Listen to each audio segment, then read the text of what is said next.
ఏపీలో 10th results వచ్చాయి.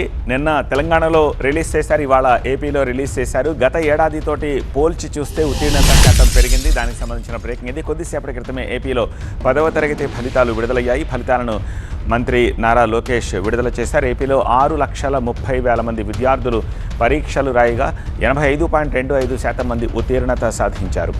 AP 10వ తరగతి ఫలితాల్లో బాలికలదే పైచేయి అయ్యింది. 87.90% మంది బాలికలు ఉత్తీర్ణత సాధించగా 82.68% మంది బాలురు ఉత్తీర్ణత సాధించారు.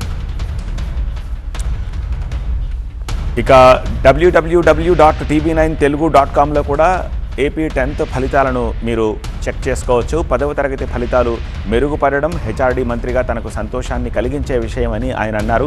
గత ఏడాదితో పోల్చితే ఉత్తీర్ణత శాతం 81.14% నుంచి 85.25% పెరిగింది అంటున్నారు. సో ప్రభుత్వ పాఠశాలలో ఉత్తీర్ణత శాతం గత ఏడాది 72.8% ఉంటే ఈసారి అది 78.39% ఎగబాకిందన్నారు. పాస్ అయిన విద్యార్థులకు కంగ్రాట్స్ చెప్పారు లోకేష్.